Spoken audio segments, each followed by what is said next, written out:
అలానే మిస్ రావు. మంత్రి నారా లోకేష్ ఆస్ట్రేలియాలో పర్యటిస్తున్నారు. ఆ సందర్భంగా ఆక్వా రైతులకు అత్యంత శుభవార్త తీసుకొచ్చారు. రష్యా వెళ్ళినా లేదా ఆస్ట్రేలియా వెళ్ళినా, దుబాయ్ వెళ్ళినా, అమెరికా వెళ్ళినా, ఎక్కడికి వెళ్ళినా కానీ ఆంధ్రప్రదేశ్లో మన రైతుల పరిస్థితి ఏంటి, ఇండస్ట్రీస్ తీసుకొచ్చి ఉద్యోగాలు ఎలా క్రియేట్ చేయాలి, ఇదే ఆలోచిస్తూ ఉంటారు లోకేష్ గారు, తపన పడుతూ ఉంటారు. అందుకే వ్యవసాయ శాఖకు సంబంధించినటువంటి అంశం అయినప్పటికీ కూడా లోకేష్ గారు ఇనిషియేటివ్ తీసుకుని ఆస్ట్రేలియాలో ఇప్పుడు ఆక్వా ఎగుమతుల్ని ఆంధ్రప్రదేశ్ నుంచి అక్కడికి పంపించడానికి ఆయన లైజనింగ్ చేసి అక్కడ ఉండేటువంటి ప్రభుత్వాన్ని ఒప్పించగలిగారు.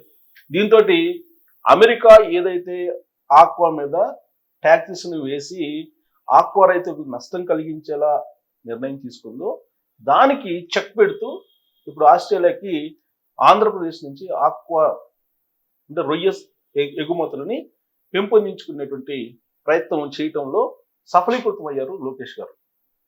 సో ఇక నుంచి ఆంధ్రప్రదేశ్ రైతులు ఎగుమతులు లేవు రొయ్యలకి అని బాధపడాల్సినటువంటి అవసరం లేదు.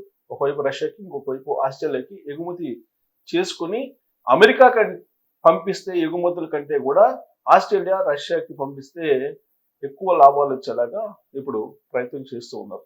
ఏంటి ఆస్ట్రేలియాలో ఆయన చేసినటువంటి ప్రయత్నం ఏంటి అనేది ఇప్పుడు ఇంటర్నేషనల్గా మనం చూస్తే కనుక న్యూస్, అమెరికా విధించినటువంటి భారీ సుంకాలతో తీవ్రంగా దెబ్బతిన్న ఆంధ్రప్రదేశ్ రొయ్యల పరిశ్రమకు భారీ ఊరట లభించింది. దాదాపు 8 ఏళ్ల సుదీర్ఘ విరామం తర్వాత భారత రొయ్యల దిగుమతికి ఆస్ట్రేలియా షరతులతో కూడిన అనుమతులు మంజూరు చేసింది. ఈ పరిణామం దేశీయ రొయ్యల ఎగుమతుల్లో 80% వాటా కలిగిన ఏపీ రైతులకు కొత్త ఆశలు రేకెత్తిస్తుంది. టోటల్ రొయ్యల ఎగుమతుల్లో ఆంధ్రప్రదేశ్ రైతులు పండించిన రొయ్యలు 80% ఉంది వాళ్ళ వాటా. అందుకే ఇప్పుడు ఇనిషియేటివ్ తీసుకున్నారు లోకేష్ గారు. తీసుకొని ఆస్ట్రేలియా 8 సంవత్సరాల క్రితం రొయ్యల దిగుమతిని ఆపేసింది ఆస్ట్రేలియా. ఇప్పుడు కొన్ని షరతులతో కూడినటువంటి దిగుమతులకి అనుమతించింది ఆస్ట్రేలియా. ప్రస్తుతం ఆస్ట్రేలియాలో 7 రోజుల పర్యటనలో ఉన్న ఆంధ్రప్రదేశ్ ఐటీ ఎలక్ట్రానిక్స్ మంత్రి నారా లోకేష్ గారు ఈ శుభవార్తను స్వయంగా ట్వీట్ చేశారు. ఆయన ట్వీట్ చేసి శుభవార్తను పంచుకున్నారు ఆంధ్రప్రదేశ్ ప్రజలతోటి. భారత సముద్ర ఉత్పత్తుల ఎగుమతులకు ఎప్పటి నుంచో అడ్డంకిగా ఉన్న సమస్యకు పరిష్కారం లభించింది. వైట్ స్పాట్ వైరస్ కారణంగా ఆస్ట్రేలియా విధించిన పరిమితులు తొలగిపోయాయి. గతంలో వైట్ స్పాట్ ఉంది, ఎక్కువగా వైట్ స్పాట్ వస్తుంది ఈ రొయ్యల మీద, అందుకనే ఆపేశారు. అప్పుడు మళ్ళా దీన్ని రీవోక్ చేశారు. వైట్ స్పాట్ కారణంగా ఆస్ట్రేలియా విధించిన పరిమితులు తొలగిపోయాయి. భారత రొయ్యలకు తొలి దిగుమతి అనుమతి లభించింది. ఇది ఈ రంగంలో ఒక పెద్ద ముందడుగని లోకేష్ ట్వీట్ చేశారు. ఇక్కడ 2017 జనవరిలో కొన్ని రొయ్యల సరుకుల్లో వైట్ స్పాట్ వైరస్ గుర్తించడంతో ఆస్ట్రేలియా ప్రభుత్వం భారత్ నుంచి పొట్టు తీయనేటువంటి రొయ్యల దిగుమతులపై నిషేధం విధించింది. 8 సంవత్సరాల క్రితం నిషేధం విధించింది. ఆ నిషేధాన్ని ఇప్పుడు తొలగింప చేసేలాగా లోకేష్ ప్రయత్నించి సక్సెస్ అయ్యారు ఆయన. అప్పటి నుంచి భారత ఎగుమతుదారులు తీవ్ర ఇబ్బందులు ఎదుర్కొంటున్నారు. దీనికి తోడు ఇటీవల ట్రంప్ హయాంలో అమెరికా ప్రభుత్వం భారత రొయ్యలపైన 59.77% వరకు సుంకాలు విధించడంతో ఏపీ రైతులు తీవ్రంగా నష్టపోయారు. గతంలో ఏపీ నుంచి 70% రొయ్యలు అమెరికాకే ఎగుమతి అయ్యేవి. ఈ నేపథ్యంలో ఆస్ట్రేలియా మార్కెట్ తిరిగి తెరుచుకోవడం కీలకంగా మారింది. సో మొన్న రష్యా, నేడు ఆస్ట్రేలియా మార్కెట్లో ప్రవేశం సాధించడం రాష్ట్ర ఆక్వా రంగానికి మైలురాయిగా నిలిచింది. మొన్న రష్యా, నేడు ఆస్ట్రేలియా మార్కెట్లో ప్రవేశం సాధించడం రాష్ట్ర ఆక్వా రంగానికి మైలురాయిగా నిలిచిందని మాజీ శాసన మండలి సభ్యులు, సీఎం కార్యక్రమాల సమన్వయకర్త మంతెన సత్యనారాయణరాజు అన్నారు. ఆయన మాట్లాడుతూ రొయ్యల సాగు చేసిన రైతు మీసం తిప్పేలా చేసిన యువనేత నారా లోకేష్. ఒకవైపు యువత, మరోవైపు రైతుల సంక్షేమ లక్ష్యంగా ప్రభుత్వం పనిచేస్తున్న విషయం మంత్రి నారా లోకేష్ ఆస్ట్రేలియా పర్యటన ద్వారా మరోసారి స్పష్టమైంది. ఆక్వా రైతుల ఎగుమతులు లేక నష్టపోతున్న సమస్యను అధిగమించేందుకు ఆయన చేసినటువంటి కృషి అభినందనీయం. ఆక్వా రైతుల పట్ల మంత్రి లోకేష్ నిబద్ధత, దూరదృష్టి వల్లే ఆంధ్రప్రదేశ్ ఆక్వా రైతులకు అంతర్జాతీయ మార్కెట్లో కొత్త అధ్యాయం ప్రారంభమైంది. ఆస్ట్రేలియా మార్కెట్లో ప్రవేశం సాధించడం రాష్ట్ర ఆక్వా రంగానికి మైలురాయిగా నిలిచింది. అమెరికా భారీ సుంకాలు, అనేక అడ్డంకుల మధ్య కూడా 2 దేశాల ప్రభుత్వాల మధ్య సఖ్యత సాధించి ఆక్వా రైతులకు కొత్త జీవం పోయడం ప్రశంసనీయం. ఇది భారతదేశానికి గర్వకారణం.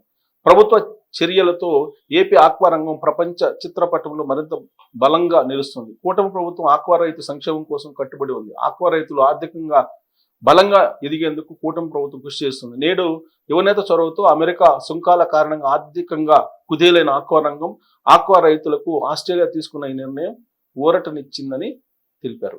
ఎవరు? సత్యనారాయణ రాజు.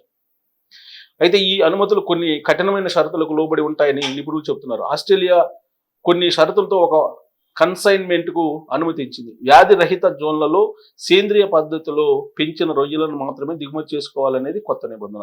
రొయ్యలను డీవెయిన్ చేసి ఫ్రోజన్ స్థితిలో పంపాలని పాత షరతులు కూడా ఉన్నాయి అని ఆక్లాండ్కి చెందిన హాస్పర్ బ్రాండ్ ల్యాబ్స్ ప్రతినిధి దిలీప్ మద్దూరి వివరించారు.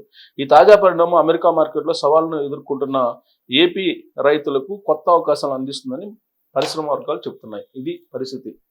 సో కాబట్టి ఎంతకంత ఉపశమనం కొన్ని కండిషన్స్ మధ్య అయినా సరే 8 ఏళ్ల క్రితం నిషేధం విధించినటువంటి ఆస్ట్రేలియా ఇప్పుడు మళ్ళా దిగుమతులు చేసుకోవడానికి అంగీకరించింది. ఇది ఆస్ట్రేలియాలో నారా లోకేష్ గారు పర్యటిస్తున్నటువంటి సందర్భంగా జరిగినటువంటి శుభ పరిణామం. సో ఆస్ట్రేలియా దేశం నుంచి ఇప్పుడు దిగుమతి అనుమతులు రావడంతో కొంత ఆక్వా రైతులు ఊపిరి పీల్చుకునే పరిస్థితి అయితే ఏర్పడింది. డెఫినెట్గా సరే లాభాలు ఉంటాయా, లేదంటే సేంద్రియ ఎరువులతోటి పెంచి ఎగుమతి చేసేటువంటి రొయ్యలకి అక్కడ దిగుమతి ఉంటుందని చెప్పి చెప్తున్నారు కండిషన్. కానీ మన ఆక్వా రైతులు ఎక్కువగా సేంద్రియ ఎరువులు కాకుండా రొయ్యలను పెంచుతూ ఉంటారు. వీళ్ళనంత త్వరగా రొయ్యల్ని పెంచాలి అనేటువంటి ఉద్దేశంతో రకరకాలుగా మందులు వాడుతూ ఉంటారు. సో కేవలం సేంద్రియ ఎరువులతోటి సేంద్రియ పదార్థాలతోటి పెంచినటువంటి రొయ్యలకు మాత్రమే ఆస్ట్రేలియాలో అనుమతి ఉంటుంది. కాబట్టి దీన్ని దృష్టిలో పెట్టుకొని రైతులు కనుక సేంద్రియ పదార్థాలతోటి రొయ్యలను కనుక పెంచితే ఖచ్చితంగా ఆస్ట్రేలియా దిగుమతి చేసుకుంటుంది. ఇప్పటికే రష్యా ఆక్వాని ఆంధ్రప్రదేశ్ ఆక్వాని లేదా భారతదేశ రొయ్యలను దిగుమతి చేసుకునేందుకు అనుమతించింది రష్యా. ఇప్పుడు ఆస్ట్రేలియా కూడా అనుమతించింది కొన్ని ఆంక్షల నడుమ.